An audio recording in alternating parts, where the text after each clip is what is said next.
Hello guys, कैसे आप सभी।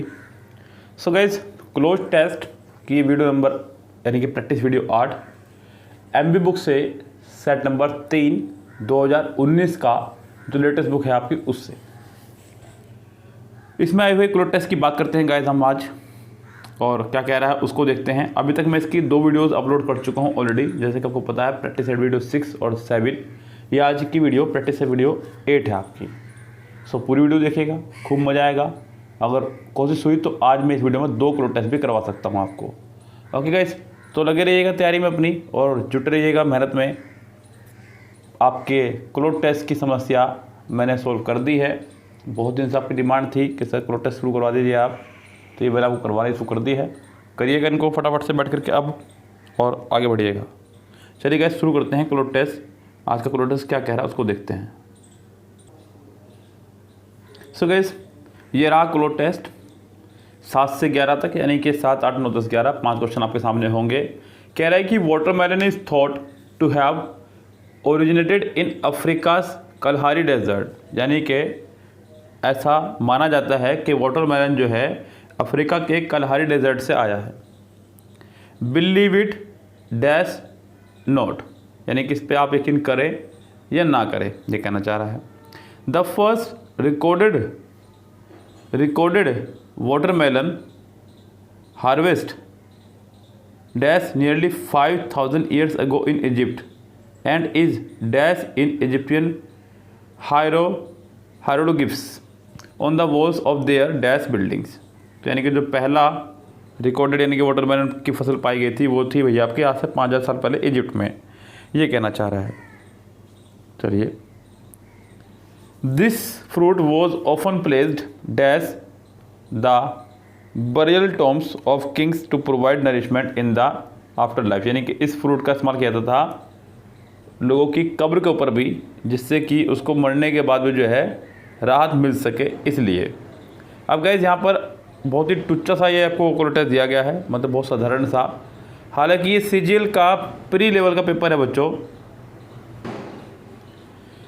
सीजीएल प्री से ही हमने क्वेश्चन उठाया हुआ है, यानी कि सेट उठाए हुए हैं, और कितना इजी आप खुद देखिएगा। कह रहा है कि watermelon is thought to have originated in Africa's Kalahari desert, believe it dash not. तो यहाँ पे गैस आपका आना है बिलीव इट और नॉट, यानी कि इस बात पे आप यकीन करें या ना करें। जिस गैस, तो यहाँ पे आपका हो जाएगा बिलीव इट और नॉट, यानी कि यकीन करें या ना करें। The first recorded watermelon harvest dash nearly, तो बच्चों यहाँ पे हार्वेस्ट कंटेन प्रोड्यूस्ड डिस्कवर्ड या अकर्ड। तो गैस यहाँ पे कंटेन प्रोड्यूस्ड डिस्कवर और अकर्ड, इन चारों में से कोई एक ऑप्शन हमें लगाना होगा। तो यहाँ पे कह रहा है कि जो फर्स्ट हार्वेस्ट है वाटरमेलन की, डैश 5,000 साल पहले जो है इजिप्ट में डैश की गई। अब कंटेन का मतलब होता है गैस शामिल करना किसी को, किसी चीज़ में कंटेन, और प्रोड्यूस मतलब पैदावार। तो कहते भी, तो यहाँ पे यही पता लगाया जा रहा है कि कहाँ पाई गई थी, ये कहना चाह रहा है। वो पैदा नहीं की गई थी, कहाँ पाई गई थी, मतलब उसके बाद की बात है। कोई भी चीज़ जो है पहले देखा जाए कहाँ पाई गई थी, उसके बाद वहाँ से बीज लाए जाते हैं और फिर सब जगह उसको फैलाया जाता है। क्लियरली कहते तो ये है। डिस्कवर, देखिए कोई ये वस्तु तो है नहीं, इसको डिस्कवर किया जाए, तो ये आपका हो जाएगा अकर।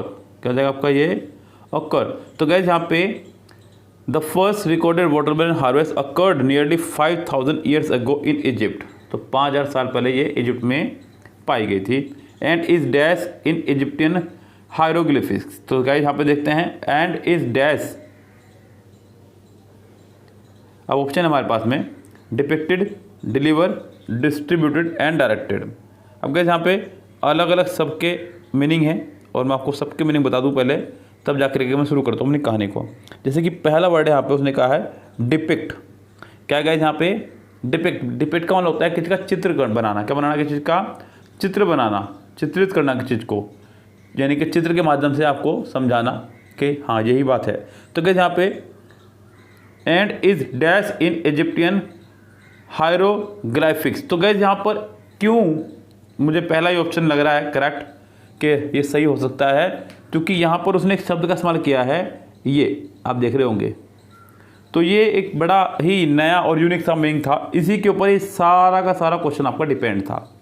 अगर आपको इस वर्ड का मीनिंग पता हो तो ये क्वेश्चन आपका बार बार फ्री में ठीक हो जाएगा। कैसे ठीक हो जाएगा गाइस? क्योंकि इसका मतलब होता है चित्रलेखन। क्या होता है इसका मतलब? चित्रलेखन, यानी कि चित्र के द्वारा अपनी बातों को समझाने वाला, चित्र बना करके अपनी बातों को समझा दे जो, उसे बोलते हैं चित्रलेखन। क्या बोलते हैं गाइस इसको? चित्रलेखन। तो गाइस यहाँ पे चित्रलेखन के लिए डिपिक्टेड ही आएगा और कोई ऑप्शन यहाँ पे फिट आपका नहीं बैठने वाला है इस हिसाब से अगर देखा जाए तो। डाइवर्टेड मतलब किसी को डाइवर्ट करना, डिस्ट्रीब्यूट मतलब बांटना, यस। डायरेक्टेड मतलब, तो गाइस यहाँ पे आपका आंसर हो जाएगा 9th का डिपिक्टेड, यानी कि पहला ही करेक्ट। चलिए जी, अब आप देख रहे होंगे किस वर्ड ने कहाँ जाके खेल खेला है। जो इजिप्ट के चित्रलेखन थे, यानी कि जो चित्रलेखक थे, उन्होंने उसको दीवारों पर दिखाया, बिल्डिंग के डैश पर। अब ऑप्शन हमारे पास क्या क्या हमको देखते हैं, इन डैश बिल्डिंग्स। अब गैस यहाँ पे ऑब्सोलेट, पहला वर्ड इसने इस्तेमाल किया है ऑब्सोलेट। ऑब्सोलेट का मतलब होता है गैस वो चीज़ जो कि प्रचलन से बाहर हो चुकी हो, जो कि प्रचलन से बाहर हो चुकी हो, जिसका आप यूज़ होना बंद हो चुका हो, उसे बोलते हैं ऑब्सोलेट। आउटडेटेड का मतलब यही है, फैशन से बाहर हो जाना किसी चीज़ का। एंशिएंट मतलब प्राचीन। एल्डरली का मतलब होता है उम्र में बच्चों, यस। तो यहाँ पर आपका आंसर हो जाएगा एंशिएंट बिल्डिंग्स, जो प्राचीन दीवारें हैं उन पर इसके चित्र देखने को मिल जाएंगे। तब आप समझ जाएंगे हाँ इसका जो है डिस्कवर वाकई में ही इजिप्ट से ही हुई है, यानी कि डिस्कवर से मतलब सबसे पहले खरबूजा, तरबूज इजिप्ट में पाया गया था। चलिए आगे बढ़ते हैं। This fruit was often placed dash the burial. अब बच्चों यहाँ पे कह रहा है कि this fruit was often placed. अब यहाँ पे हमारे पास ऑप्शन क्या क्या हैं, अलोंग, विद, इन और आफ्टर। तो बच्चों कह रहा है कि इस फ्रूट को बच्चों, अब ये यहाँ पे कंफर्म है कि कब्र के ऊपर नहीं रखा जा रहा है। अगर ऊपर रखा जाता तो यहाँ पे एक ऑप्शन होता ओन, जो कि हमारे यहाँ पे नहीं है, या फिर अपोन, वो भी नहीं है। तो यानी कि ये कंफर्म है कि उसे कब्र के अंदर रखा जा रहा है, क्योंकि नरिशमेंट अगर किसी को चाहिए, ठंडक चाहिए, कुछ भी चाहिए, तो वो अंदर रख के ही मिल सकता है। ऊपर रख के तो कोई फ़ायदा ही नहीं है ना गाइस, ये फिर तो मिट्टी बहुत सारी चीज़ें आ जाएंगी। तो यहाँ पे क्या हो जाएगा बच्चों आपको, this fruit was often placed in the burial tomb. In the burial tomb यानी कि अंदर, टोम के यानी कि गुम्बद के अंदर, कब्र के अंदर, ऐसा कुछ भी। तो इसका आंसर आपका हो जाएगा सी पूरी तरह से करेक्ट। एलोंग का मतलब होता है साथ साथ, कोई चीज़ ऐसे है जो उसके साथ साथ आप चल रहे हैं, उसको बोलते हैं। विद का मतलब होता है साथ के लिए ही, आफ्टर मतलब बात। तो कैसे ये था आपका इसका आंसर सी करेक्ट। तो गैस अगला क्लोटेस भी मैंने लिया हुआ है यहाँ पे एक और, जो कि है आपका एसएससी सीजीएल प्री से ही 2019 के सेट नंबर 4। सो गैस एक और क्लो टेस्ट आपको आज की इस वीडियो में मैं करवा रहा हूँ। ये आपका सेट नंबर 4 से है, एमबी बुक के ही 2019 के सेट से। आपके पास लेटेस्ट बुक हो तो आप सर्च कर सकते हैं, ये वहाँ से मैंने लिए हुए हैं। पहले हम लोग क्लो टेस्ट को फटाफट पढ़ लेंगे, उसके बाद हम लोग इसके ऑप्शंस को देखते हुए आंसर को फिल करना शुरू करेंगे, जैसे कि आप लोगों को भी करना है, लेकिन ये काम बहुत तेज़ी से करना है आप लोगों को। कह रहे कि अ stitch in time saves time, यानी कि उचित समय पर ही कार्य करना बेहतर है। This voice saying suggest that and dash action taken on time to rectify an error rules dash the possibility of accumulation of such errors, जो भी है यहाँ पे सच एरर्स एंड फ्यूचर। तो ये एक कहावत है बच्चों, पुराने समय से चलती आ रही है, बुजुर्गों ने कही हुई है।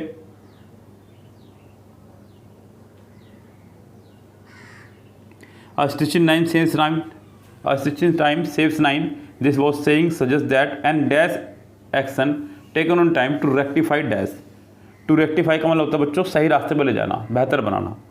यस, तो यहाँ पे ये कहना चाह रहा है, तो आप लोग समझ गए होंगे मीनिंग के हिसाब से कि उचित समय पर कार्य करना बेहतर है। ये कहावत हमें सजेस्ट करती है कि हम लोग अपनी ज़िंदगी को किस तरह से बेहतर बना सकते हैं। चलिए जी आगे बढ़ते हैं बच्चों, लेकर की कहानी को।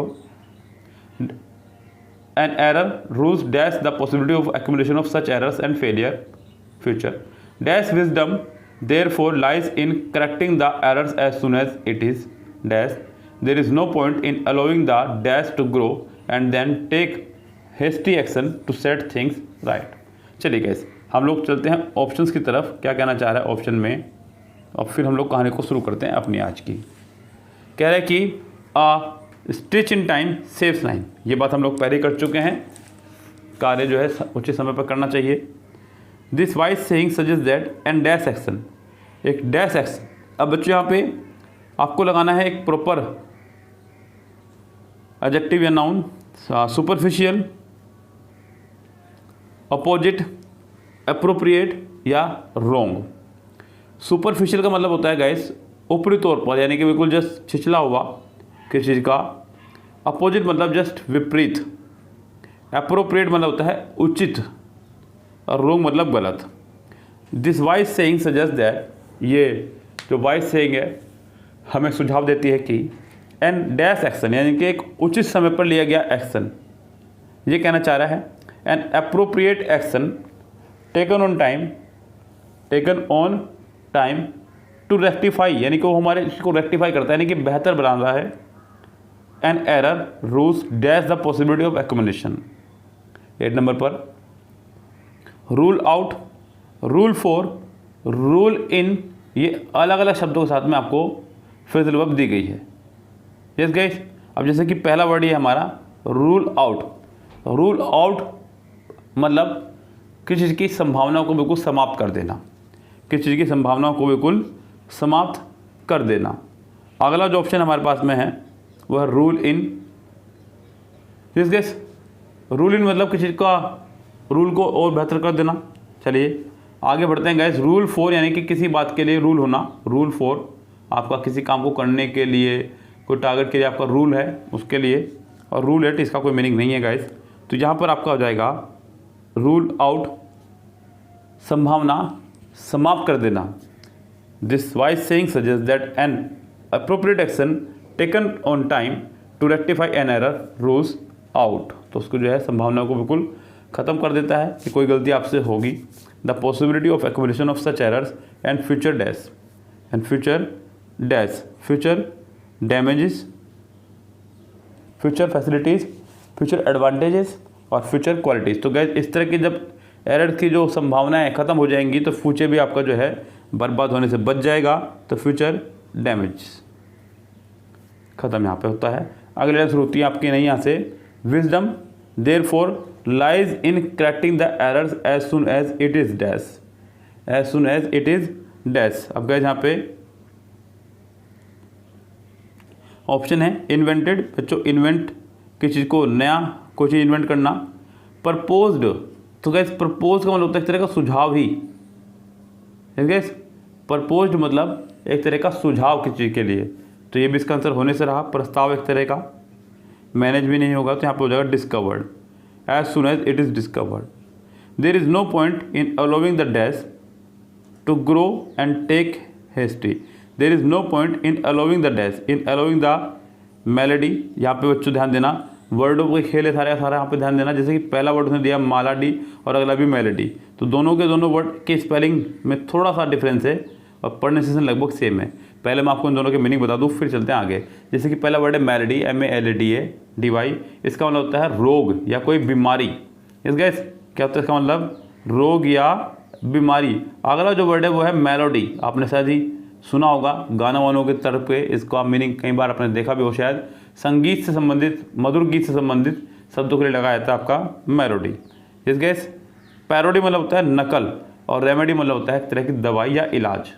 तो यहाँ पे कहना चाह रहा है there is no point in allowing the malady, malady मतलब कोई बीमारी, to grow and then take hasty action to set things right, कोई एक्शन ले जाए सब चीज़ों को सही करने के लिए।